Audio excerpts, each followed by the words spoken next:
Hello friends, एक बार फिर स्वागत है आपका आपके YouTube channel accounts and taxation में। फ्रेंड्स, आज का हमारा टॉपिक है कि हम अपनी 9C को किस तरह फाइल करेंगे। फ्रेंड्स 9C को फाइल करने के लिए हमें जीएसटी के ऑफलाइन टूल की जरूरत पड़ती है, क्योंकि 9C कभी भी ऑनलाइन फाइल नहीं होती है। फ्रेंड्स तो हम चलते हैं सीधा जीएसटी पोर्टल पर। फ्रेंड्स, ये मैंने यहाँ पर अपने जीएसटी पोर्टल पर गए। फ्रेंड्स, यहाँ पर 9C के ऑफलाइन टूल को डाउनलोड करने के लिए फ्रेंड्स जाएंगे डाउनलोड सेक्शन में, ऑफलाइन टूल में, और यहाँ पर आपको मिल जाएगा 9C का ऑफलाइन टूल। फ्रेंड्स, यहाँ से आप इसको डाउनलोड कर लोगे और डाउनलोड करने के बाद आप इसको एक्सट्रैक्ट कर लोगे। एक्सट्रैक्ट करने के बाद फ्रेंड्स कुछ इस तरह का इंटरफेस आएगा। सीट को अनेबल करने के बाद फ्रेंड्स यहाँ पे कुछ आपको अपनी डिटेल डालनी है, बेसिक सी, जैसे कि ये पूछ रहा है GSTR। तो GSTR इन फ्रेंड्स उस क्लाइंट का आपको यहाँ पर अपना GST नंबर डालना है जिसकी आप 9C फाइल कर रहे हैं। फ्रेंड्स, नेक्स्ट में पूछ रहा है फाइनेंशियल ईयर। यहाँ पर आपको वो फाइनेंशियल सिलेक्ट करना है जिस फाइनेंशियल की आप 9C सिलेक्ट कर रहे हो। हम कर रहे हैं फ्रेंड्स 22-23 की, तो 22 सिलेक्ट कर लेंगे। फिर नेक्स्ट में पूछा legal name. Legal name friend आप जिस भी अपने क्लाइंट की 9C फाइल कर रहे हो, जो उसका नाम उसके एज पर पैन होगा फ्रेंड्स, जो उसका नाम उसके पैन में होगा वो आप यहाँ पर पुट करोगे। और फिर पूछ रहा है ट्रेड नेम, जो उसकी फर्म का नाम होगा फ्रेंड्स, जिस आप फर्म का आप 9C कर रहे हो उस फर्म का नाम फ्रेंड्स यहाँ पर डाल दोगे। और लास्ट में पूछ रहा है name of act if you are liable to audit under any act. Friends, एक चीज मैं बताना चाहूंगा, जिस क्लाइंट की फ्रेंड्स आप 9C कर रहे हो उसकी जाहिर सी बात है कि उसका इनकम टैक्स में ऑडिट जरूर होगा फ्रेंड्स। तो आप यहाँ पर यस भी डाल सकते हो और इनकम टैक्स भी डाल सकते हो। अगर इसके अलावा आपका कोई कंपनी एक्ट में कोई ऑडिट हुआ है तो आप वो भी डाल सकते हो। फ्रेंड्स, ये फिगर डालने के बाद फ्रेंड आप करोगे प्रोसेस टू फाइल। तो फ्रेंड्स यहाँ से हमारा शुरू होता है रिकंसिलिएशन का वर्क। फ्रेंड्स, टेबल नंबर 5 के ए में फ्रेंड्स हमें वो फिगर डालनी है जो हमने अपनी फिगर बैलेंस शीट में दी है। जो फिगर हमारी ऑडिटेड बैलेंस शीट में है फ्रेंड्स, हमें यहां पर वो डालना है। तो मैं चलता हूं सीधा अपनी बैलेंस शीट पर। देखिए फ्रेंड्स, ये मेरी बैलेंस शीट का पीएल है और पीएल में मेरी जो टर्नओवर वो आ रही है 599/660.94। तो मैं वो ही अपनी ऑफलाइन टूल में डाल लेता हूं 599/660.94। ठीक है फ्रेंड्स, आपको 9C करने से पहले एक्सेल में कुछ वर्किंग कर लेनी चाहिए कि आपकी जब तक आप एक्सेल में वर्किंग नहीं कर पाओगे फ्रेंड, ठीक से 9C नहीं कर पाओगे। तो आपको 9C करने के लिए एक्सेल में जरूर वर्किंग करनी चाहिए फ्रेंड, जैसे मैंने कर रखी है। इसका यूज मैं भी अभी आपको आगे बताता हूँ किस तरह होता है फ्रेंड। ठीक है फ्रेंड, अभी ये टेबल नंबर B में कुछ रिकंसिलिएशन पॉइंट होते हैं जो हमें रिकंसिलिएशन करने होते हैं कि ऐसी कोई आपकी वैल्यू है जो unbilled revenue eight the beginning of the financier. अगर आपके केस में ऐसी कोई चीज है फ्रेंड्स तो आप यहां पर डालिएगा फ्रेंड्स। ठीक है फ्रेंड, सेकंड में पूछ रहा है फ्रेंड्स ये कि an adjustment advance at the end of the financier. अगर कोई आपका एडवांस है एंड में, अगर कोई फ्रेंड्स आपका एडवांस एंड में रह गया है तो आप जो इसको यहां डाल सकते हो। एडवांस से मतलब फ्रेंड्स आपका एडवांस आया और आपने कुछ तो उसमें अपना एडजस्ट कर दिया और कुछ रह गया, तो फ्रेंड्स जो रह गया उसको यहां डालोगे फ्रेंड्स। और जो ये आप डालोगे यहां पर, ये अगले साल के लिए आपका ओपनिंग में आ जाएगा। देखिए ओपनिंग में यहां पर ये आ भी रहा होगा, बिगिनिंग में ये रहा फ्रेंड्स। अगर आपकी कोई डिमांड सप्लाई है, डिमांड सप्लाई फ्रेंड्स आपकी अगर 1 से 2 ज्यादा ब्रांचेज है और आप में उनमें आपस में कोई सेल हो रही है, सेल परचेज हो रही है, तो वो आप यहां पर डालोगे। Credit note issue after the end of the finance year but reflected in the annual return. Friends, ये ज्यादातर केस में होता है कि ऐसे क्रेडिट नोट जो आपने जो 22-23 के क्रेडिट नोट है और आपने रिफ्लेक्ट कब करे हैं फ्रेंड्स 23-24 में। ठीक है फ्रेंड्स, ऐसी कोई आपकी सेल थी जो आपने 22-23 में कर दी, लेकिन उसका क्रेडिट नोट इशू कब करा फ्रेंड्स आपने 23-24 में, तो फ्रेंड्स वो वैल्यू यहां पर आएगी। फिर कह रहा है अगर ट्रेड डिस्काउंट, अगर आपके केस में कोई ट्रेड डिस्काउंट है फ्रेंड्स यहां डाल दीजिए। जिसको करना नहीं है फ्रेंड्स, ये आपका है unbilled revenue eight the end of the financier. ठीक है फ्रेंड, यहाँ पर बिगिनिंग में पूछ रहा है, यहाँ पर एंड में पूछ रहा है। अगर आपके केस में ऐसा तो डाल दीजिए फ्रेंड, अन्यथा इसको छोड़ दीजिए फ्रेंड्स। आई में पूछ रहा है an adjustment advance as at the beginning of the financier. Friends यहाँ पर एंड में पूछा था, ठीक है फ्रेंड्स, यहाँ आपने उसने बिगिनिंग में पूछा है, अगर आपका कोई पहला एडवांस रह रहा है, ठीक है फ्रेंड्स, तो वो यहाँ पर डाल दीजिए। क्रेडिट नोट अगर आपकी कोई इस तरह की है तो यहाँ डाल दीजिए फ्रेंड्स। अगर आपकी कोई SEZ सप्लाई है तो यहाँ पर डाल दीजिए फ्रेंड्स। आगे पूछ रहा है turnover for the period under composition scheme, अगर कोई आपने ऐसा यहाँ पर ऐसा कोई आपकी एडजस्टमेंट एंट्री है तो यहाँ डाल दीजिए फ्रेंड्स। इसके अलावा ये फ्रेंड्स ज्यादा केस में नहीं होता है, मोस्टली केस में एडवांस का और ये आपका क्रेडिट नोट का होता है, लेकिन अगर आपके केस में है तो फ्रेंड डाल दीजिए, मेरे केस में नहीं है, ठीक है फ्रेंड्स। एड में क्यों में पूछा है इसने फ्रेंड्स कि turnover as declared in annual return GSTR 9, तो ये कह रहा है कि आपको यहाँ पर वो वाली वैल्यू डालनी है जो आपने GSTR 9 जब फाइल की है और उसमें जो आपने अपनी सेल अपनी टर्नओवर डिक्लेयर की है तो वो यहाँ पर डालिए। तो फ्रेंड्स ये वैल्यू मिलेगी आपको GSTR 9 के J पॉइंट से, J कॉलम से। तो मैं चलता हूं डायरेक्ट यहाँ पर और ये देखिए फ्रेंड्स, ये मेरी GSTR 9 है जो मैं फाइल कर चुका हूं। तो मेरे को यहाँ पर देखनी है अपनी टोटल, जो मेरी टोटल जो है अब मेरी टर्नओवर है वो मेरे को मिलेगा N पॉइंट से। फ्रेंड्स N पॉइंट में जो आपकी ये फिगर आ रही है ये आपको वहां डालनी है 599/660.94। तो मैं इसको यहाँ पर डाल देता हूँ 599/660.94। अब देखिए फ्रेंड्स मेरा बिल्कुल जीरो हो गया है, कोई डिफरेंस नहीं है क्योंकि मैंने टर्नओवर में और मेरे GSTR 9 में बिल्कुल सेम फिगर थी, कोई एडजस्टमेंट नहीं थे फ्रेंड्स। अगर आपके केस में कोई डिफरेंस आता है फ्रेंड्स तो आपको आगे जाने के लिए फ्रेंड्स, इससे आगे बढ़ने के लिए पहले आपको वैलिडेट सीट पर करना है, वैलिडेट सीट, और इसको ओके कर देना फ्रेंड्स, ठीक है फ्रेंड्स। और अगर आपके केस में कोई फ्रेंड्स यहाँ पर डिफरेंस आ रहा है तो वो आपको टेबल नंबर 6 में यहाँ पर देना है कि वो टेबल नंबर 6 वो आपका डिफरेंस क्यों आ रहा है फ्रेंड्स, ठीक है फ्रेंड्स। हर सीट को आपको वैलिडेट सीट करना, वैलिडेट सीट करते हैं, ओके। चलते हैं फ्रेंड्स टेबल नंबर 7 में। अभी फ्रेंड्स जो ये आपका टेबल नंबर 7 के ए में जो टर्नओवर का ये जो फिगर आ रही है, ये फ्रेंड्स ने टेबल नंबर 5 के पी से उठाया। देखिए टेबल नंबर 5 का पी, टेबल नंबर 5 का पी जो ये है, आपको यहां से इसने डेटा उठाया है। हम चलते हैं अब फ्रेंड्स इस फिगर, इस जो टेबल में टेबल नंबर 7 में कहता है, ये आपकी ऐसी वैल्यू को पुट करता है, ऐसी वैल्यू को वेरीफाई करता है जो नील रेटेड हो, एग्जेम्प्टेड हो या नॉन सप्लाई टर्नओवर हो फ्रेंड्स। तो मैं देख लेता हूं मेरे केस में कोई ऐसा है क्या। मेरे केस में फ्रेंड्स नील रेटेड है, मैं ये भी मेरी 9C पर चल जाएगी। देखिए मैंने अपने ये जो है यहाँ पर नील रेटेड सप्लाई दी है 73,950, और मैं आपको अपनी बैलेंस शीट में भी दिखा देता हूं, बैलेंस शीट में भी मैं आपको दिखा देता हूं कि ये देखिए बैलेंस शीट में एग्जाम जो सेल है मेरे नेटल है वो 73,950 है। तो मैं डाल देता हूं यहाँ पर आपका ये 73,950, ठीक है फ्रेंड्स। अगर आपका कोई जीरो डेट सप्लाई है तो वो यहाँ डाल दीजिए फ्रेंड्स। अगर supply on which tax is to be paid by the recipient of reverse charge, अगर कोई आपके रिसिपिएंट के थ्रू रिवर्स चार्ज है तो यहाँ डाल दीजिए। मेरे केस में ये था फ्रेंड्स, मैंने ये डाल दिया, ठीक है फ्रेंड्स। अब ये आपका एफ में कह रहा है taxable turnover as per liability declared in annual return GST 9, जो आपने GSTR 9 में टैक्सेबल टर्नओवर को आपने डिक्लेयर किया है वो डालना है। और वो टैक्सेबल टर्नओवर आपको कहां से मिलेगी फ्रेंड्स, आप चलते हैं GSTR 9 में, ये GSTR 9 है।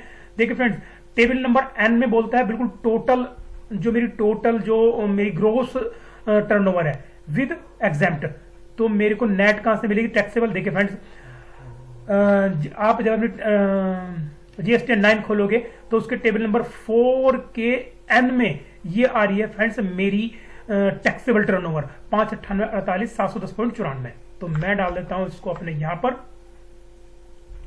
598,48,710.94।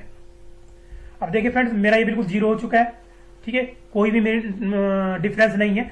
ये मैं आपको अपनी बैलेंस शीट में भी एक बार दिखा देता हूं, ये मेरी बैलेंस शीट है और देखिए 598,48,710.94 मेरी टैक्सेबल है और ये एग्जेम्प्टेड है और ये टोटल है जो मेरी 9C मिल रही है, और मेरी 9C में भी वही फिगर आ रही है, ठीक है फ्रेंड्स। सीट को वैलिडेट करते हैं फ्रेंड्स, ओके। और अगर आपका यहां पर कोई अनरिकैंसिलेशन होता है तो उसकी आप डिटेल दोगे टेबल नंबर 8 में फ्रेंड्स, ठीक है फ्रेंड। मेरे केस में ऐसा कुछ नहीं है, अगर आपके केस में ऐसा है तो आप यहां पर जो है उसका रीजन दे सकते हो फ्रेंड्स। सीट को वैलिडेट करेंगे और चलेंगे नेक्स्ट ऑप्शन पे फ्रेंड्स। अभी टेबल नंबर 9 बोल रहा है friends, reconciliation of the rate wise liability and annual payable.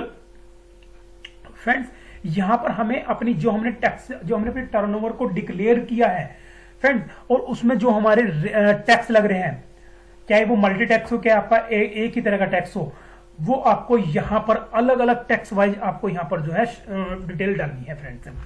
जैसे कि मेरी टर्नओवर 5,99,22, ये जिसे मैंने पीछे आपको डिक्लेयर करी है 5,99,22 660.94 है, तो मेरे को इसको बाइफरकेट करना है कि इसमें मेरी कितनी 5% की थी, कितनी 6% की, कितनी 12% की, कितनी 18% की, कितनी 28% की, जो भी हो फ्रेंड्स अपने केस में डाल दीजिए। अगर आपके केस में कोई रिवर्स चार्ज लग रहा है, आरसी से मतलब फ्रेंड्स रिवर्स चार्ज, अगर आपके केस में कोई आरसीएम लग रहा है तो आपको आरसीएम की भी यहाँ पर टैक्सेबल वैल्यू और ये सब चीज डालनी है फ्रेंड्स। तो मैं इसको करता हूं फ्रेंड्स। इसके लिए फ्रेंड्स आपको एक्सेल में वर्किंग करनी पड़ती है, इसलिए फ्रेंड 9C करने से पहले आपको एक्सेल में वर्किंग करनी जरूरी है फ्रेंड्स। तो देखिए फ्रेंड्स, ये मैंने यहाँ पर एक्सेल में वर्किंग करके है, मेरी 5% की जो है 15,27,839 मैं यहाँ पर डाल देता हूं।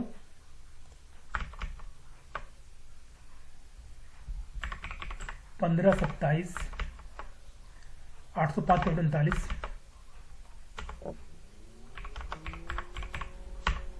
और इसका टैक्स जो आया फ्रेंड्स वो आ रहा मेरा 38,195.13।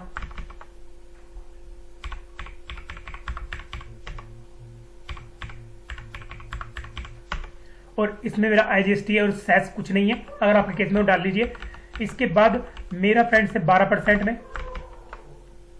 12% में मेरी टैक्सेबल है 1,85,15,439, 1,85,15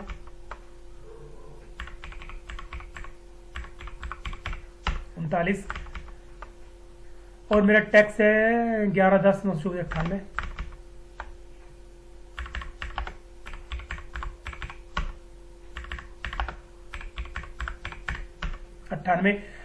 IGST CGST वो मेरे को ये IGST और CS कुछ नहीं है फ्रेंड्स। इसके बाद मेरा है 18% है फ्रेंड्स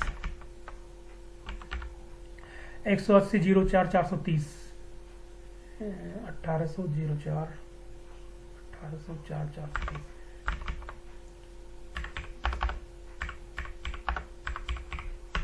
35। ठीक है फ्रेंड्स, और मेरा जो टैक्स आ रहा है इसमें 15,51,321 15,51,321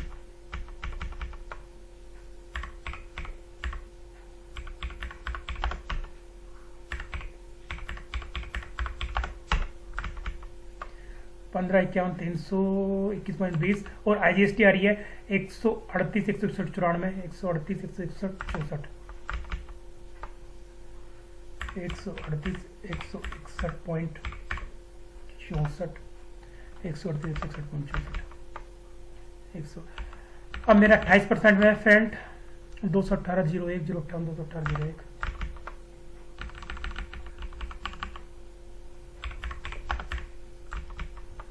218,01 058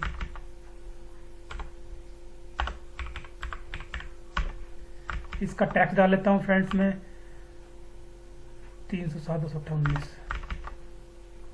307,258.19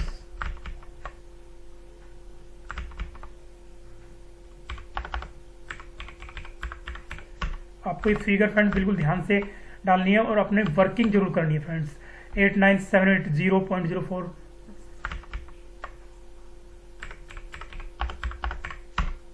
और यहां पर मेरा सेस भी है फ्रेंड्स, तो मैं अपना सेस भी डाल लूंगा 1,83,16,524।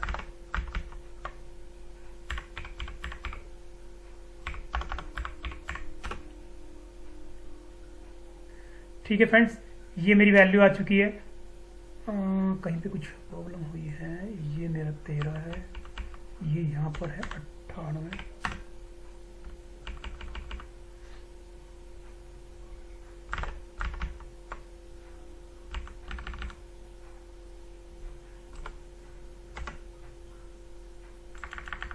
तेरह 98 21 20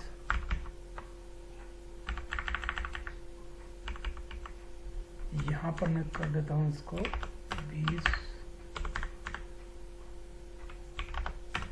20। ठीक है फ्रेंड्स, तो मैंने फ्रेंड्स ये मैंने टैक्सेबल डाल दिया देखिए फ्रेंड्स, आप इसको टोटल जोड़ के भी देख देते हैं, ये 598,48,710.94 जो मेरी वैल्यू मिलनी चाहिए टैक्सेबल से, और मैं अगर इसको अपनी टैक्सेबल से मिलाता हूँ अपनी ऑडिट बैलेंस शीट से 598,48,710.94, ये बिल्कुल ठीक मिल रहा है फ्रेंड्स। और अगर मैं अपने ये टैक्स को देखता हूँ फ्रेंड्स, जो मैंने पे करा है तो 57,699.51, और मैं अपना देखता हूँ यहाँ पर 57,799, कहीं डिफरेंस आ गया है फ्रेंड्स,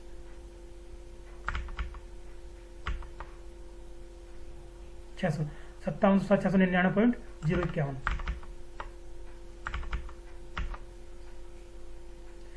यहाँ पर कोई फिगर गलत डल गई है फ्रेंड्स, एक बार चेक करते हैं। 38,924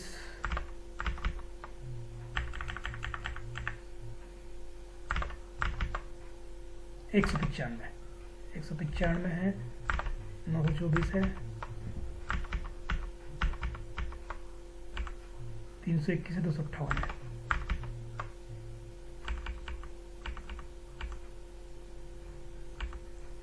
है, 258 है। ये 195 फ्रेंड्स, इसलिए हमारा मिल नहीं रहा था, ये 195 फ्रेंड्स।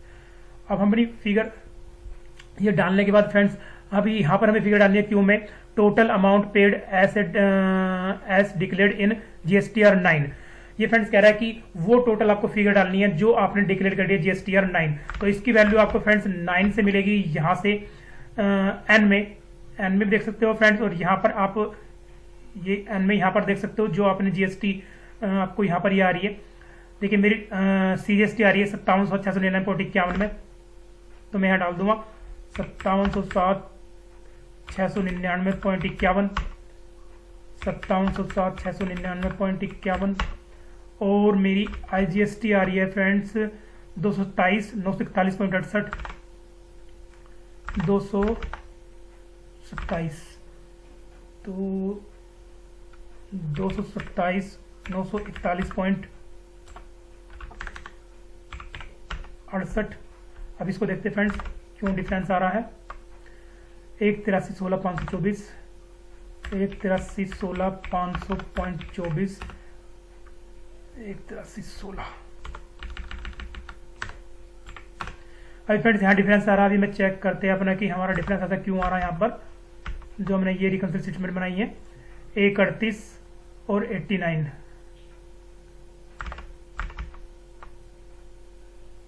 1,38 और 89 फ्रेंड्स, ये 89 है, इस वजह से डिफरेंस आ रहा था। अब देखिए फ्रेंड्स ये बिल्कुल जीरो हो गया, कुछ भी मेजरमेंट मतलब डिफरेंस नहीं है, ठीक है फ्रेंड। तो अपनी सीट को करेंगे वैलिडेट, ओके करेंगे और नेक्स्ट सीट में जाएंगे। फ्रेंड नेक्स्ट सीट में ही अगर आपका यहाँ पर कोई डिफरेंस आता है, यहाँ पर कोई डिफरेंस आता है इस सीट में, तो उसको आप डिक्लेयर करोगे टेबल नंबर 10 में। फ्रेंड्स मेरे में कोई ऐसा नहीं है, तो मैं वैलिडेट करके आगे निकल जाता हूँ फ्रेंड्स। अब चलते हैं table number 11 friends. Table number 11 बोल रहा है friends additional amount payable but not paid, table number 6, 8 और 10। फ्रेंड्स ये कह रहा है कि अगर आपका टेबल नंबर 6 है मेरा, यहाँ पर आपका रिकंसिलिएशन में कोई टैक्स बन रहा है, ठीक है, 8 में कोई रिकंसिलिएशन में कोई टैक्स बन रहा है, और टेबल नंबर 10 में कोई आपका जो है टैक्स बन रहा है, तो वो आप डालोगे टेबल नंबर 11 में फ्रेंड्स। लेकिन मेरे केस में ऐसा कुछ नहीं है फ्रेंड्स। यदि आपके केस में कोई अनरिकंसिलिएशन आता है यहाँ पर टेबल नंबर 6, 8 और 10 में, तो उसकी आप रिपोर्टिंग करोगे टेबल नंबर 11 फ्रेंड्स। तो मैं वैलिडेट करके निकल जाता हूँ फ्रेंड्स आगे, ठीक है। अभी table number 12, table number 12 friend होता है आईटीसी के रिगार्डिंग कि हमने कितनी आईटीसी क्लेम करी है। तो ये यहाँ पर बोल रहा है मेरे को as ITC availed as per audited annual financial statement, ठीक है फ्रेंड्स। इस केस में अगर फ्रेंड्स आपका ऐसा भी हो सकता है कि अगर आपके एक पेन पे मल्टीपल जीएसटी नंबर है, तो फ्रेंड्स आप उन सबको जोड़ के जो आपकी फिगर आएगी फ्रेंड्स वो यहाँ पर डालोगे फ्रेंड्स, ठीक है। मेरे केस में एक ही है फ्रेंड्स, मोस्टली में एक होता है, लेकिन कभी कभी ऐसा होता है कि हमारे मल्टीपल जीएसटी नंबर होते हैं, तो आप उन सबको यहाँ पर टोटल कर लोगे और वहां पर यहाँ पर डालोगे। तो फ्रेंड्स मैंने कितना टैक्स पेड क्लेम किया है, मैं चलता हूँ अपनी GSTR 9 से।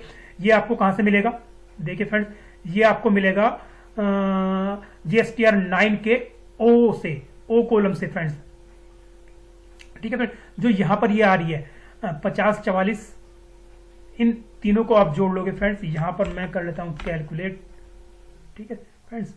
50 44 464.01 प्लस 50 44 464.01, और फिर जोड़ोगे फ्रेंड्स ये वाली फिगर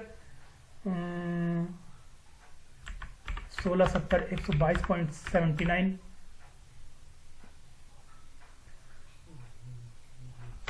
एक बार फिर जोड़ते हैं 50 44 464.01 प्लस 50 44 464.01 प्लस 16 70 122.79 प्लस 193,21446.45। तो फ्रेंड्स मेरी टोटल जो फिगर्स मैंने इन चारों को जोड़ लिया है। आपके केस में अगर सीजीएसटी है तो आप उनको जोड़ लिए, ठीक है फ्रेंड। मेरे केस में चारों है, सीजीएसटी, एसजीएसटी और आईजीएसटी और सेस। तो मेरी आ रही है 3 10 80 497 26। तो मैं डाल देता हूं अपने यहां पर ये फिगर, ये आएगी यहां पर मेरी 310 80 497 310 80 497.26, ठीक है फ्रेंड्स। अब ये कह रहा है कि बी में ITC booked in earlier financial year claimed in current year.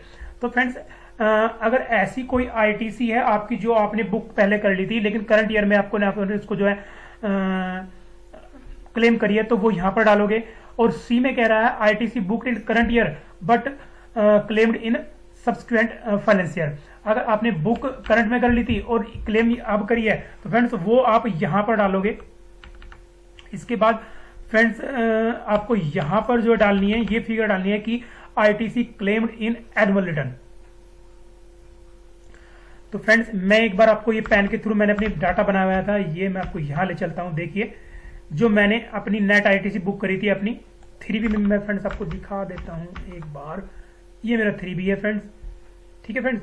तो मैंने देखो ये वाली फिगर आपको जोड़ के बताई है, ये वाली 16 70 122.79, 50 44 400.01, 50 44 400.01 और 1 93 21 446.45 फ्रेंड, ठीक है फ्रेंड।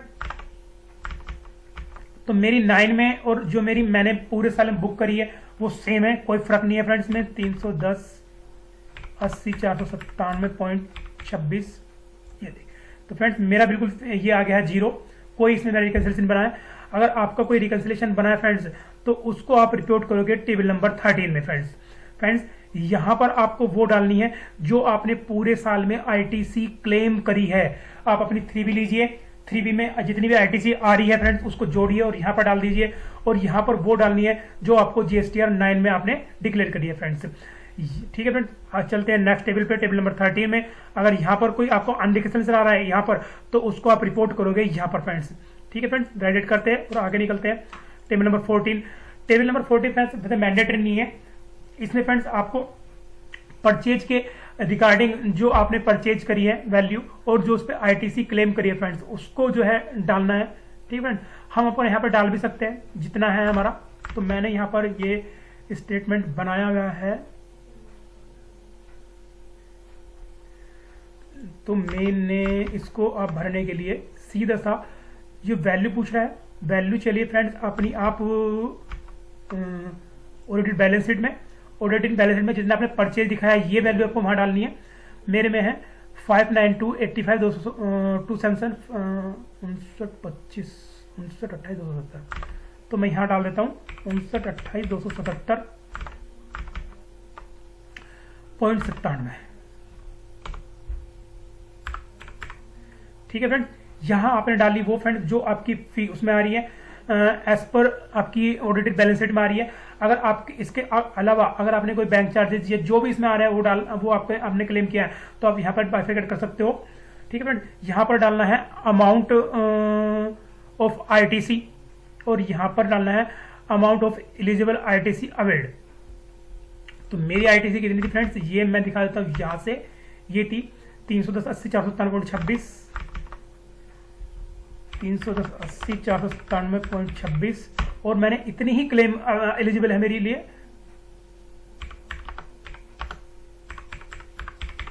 26, ठीक है फ्रेंड्स। और यहां पर डाला आईटीसी क्लेम्ड इन आईटीसी एनुअल रिटर्न, आपने 3B में कितनी आईटीसी क्लेम्ड की है। तो मैं एक बार 3B दिखाता हूं फ्रेंड्स आपको। 3B में ये मेरा 3B है, वो 9 है। 9 में देखिए फ्रेंड्स मैंने आईटीसी क्लेम्ड यही करी है, सेम बिल्कुल मेरी चीज है, कोई फर्क नहीं है इसमें। तो मैं डाल देता हूं यही फिगर 310 80 497.26। देखिए मेरा रिकंसिलेशन होगा बिल्कुल 0। अगर आपके केस में कोई ऐसा आता है, डिफरेंस आता है, इसको वैलिडेट करेंगे, आगे निकलेंगे, तो उसका रिकंसिलेशन आप यहां पे दोगे फ्रेंड्स। मेरे केस में ऐसा कुछ नहीं है फ्रेंड्स। और फिर ये पूछ रहा है टेबल नंबर 16 में, अगर आपका कोई टेबल नंबर 13 और 15 में कोई टैक्स बना है, टेबल नंबर 13 के अनरिकंसिलेशन दिया है फ्रेंड्स आपने, और कोई 15 में अनरिकंसिलेशन दिया है, तो उसका टैक्स आप यहां पर फ्रेंड पे करोगे, ठीक है। अगर आता है तो, नहीं आता तो वैलिडेट करके फ्रेंड्स आप इसको सेव कर लोगे। और फ्रेंड्स यहां पर जो है ये पूछ रहा है आपको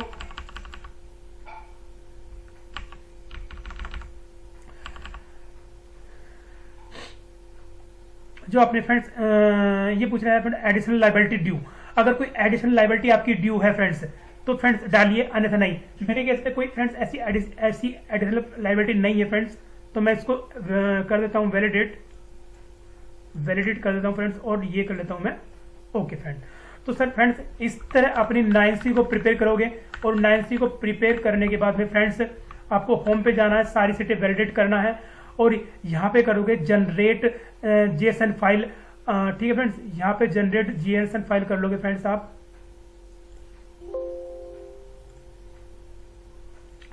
और जब आपकी सर फ्रेंड जनरेट JSON हो जाएंगे, तो फिर आपको अपने GST पोर्टल पर जाना है, और 9C में जाके वहां पर आपको अपलोड कर देना है। तो फ्रेंड्स ये था आज का टॉपिक। फ्रेंड्स यदि आज आपकी टॉपिक वीडियो अच्छी लगी तो प्लीज चैनल को सब्सक्राइब कीजिएगा, और वीडियो को ज्यादा शेयर और लाइक जरूर कीजिएगा। फ्रेंड्स आज के लिए इतना ही, मिलते हैं नेक्स्ट वीडियो में friends. Okay friends, thank you.